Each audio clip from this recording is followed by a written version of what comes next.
আপনি আমার মায়ের অপমান করবেন? আপনার সাহস কত বড়?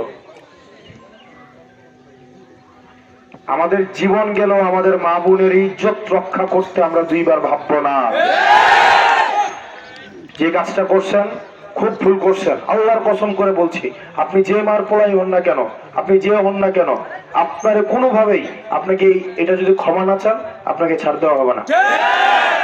এটা কোনোভাবেই ছাড় দেওয়া হবে না। প্রশাসন এই বিষয়ে গতকাল মামলার প্রস্তুতি চলছে, এই বিষয়ে দৃষ্টান্তমূলক শাস্তি হবে ইনশাল্লাহ। আর আপনার মা বোনরা যারা আছেন, আপনারা নির্বিঘ্নে আপনাদের মত, আপনাদের দ্বিমত আপনারা নির্বিঘ্নে মানুষের কাছে প্রচার করবেন, প্রসার করবেন। এক্ষেত্রে যদি কেউ বাধা দেয়, তার দৃষ্টান্তমূলক শাস্তি হবে আইনগতভাবে। আমি বিলুপ্ত চাই। কর্মীরা জনগণ থেকে উঠে আসবে। জনগণ যদি দায়িত্ব নিতে চায়, জনগণ যখন দায়িত্ব নিয়ে নেয়, আমার কর্মীর কি কোনো অনৈতিক আবদার আমার মিটানোর কোনো দরকার আছে? কোনো দরকার আছে? একই সাথে সাথে আপনারা এখানে যারা আছেন, যারা অর্থ দিচ্ছেন, আপনাদেরকেও মাথায় রাখতে হবে, এই অর্থ ফি সাবিলিল্লাহ, এই অর্থ ফি সাবিলিল্লাহ, এটার কোনো কিন্তু স্বার্থ নাই। এরপরের বার আমি আপনাদের চিনি না, মানে আমরা এখানে সবাই আমরা ইনসাফের পক্ষে, ন্যায়ের পক্ষে। তবে ওই ইনসাফের ততক্ষণই পক্ষে যতক্ষণ পর্যন্ত সেটা আমার বিরুদ্ধে না যায়, ঠিক না? আমি যৌতুকের বিরুদ্ধে, তবে সেটা কখন? যদি আমার মেয়ের বিয়ের সময়, কিন্তু পোলার বিয়ের সময় আবার আমি আবার এই বিষয়ে কিছু জানি না, ঠিক না? ঠিক না? এরকম আমি চাই রাস্তাটা বড় হোক, কিন্তু এটা আমার জায়গার উপর দিয়ে যেন না যায়, ঠিক না?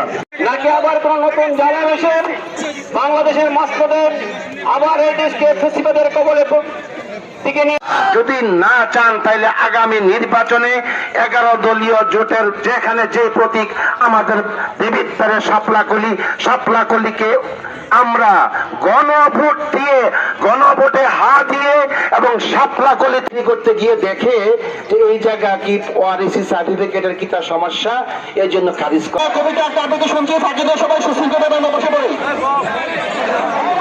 আমরা দেখেছি একটি মাত্র জোট 11 দলীয় জোট, যেখানে কোনো দুর্নীতিবাজ নাই।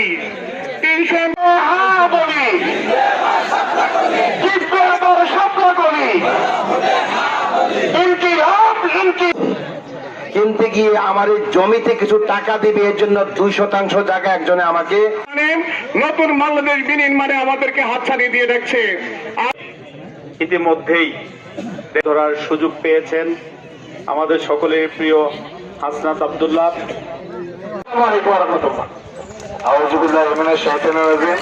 আমরা হাসনাত আব্দুল্লাহকে ক্যাপ্টেন কেন বলি? গ্রামের উঠান বৈঠক অনুষ্ঠানে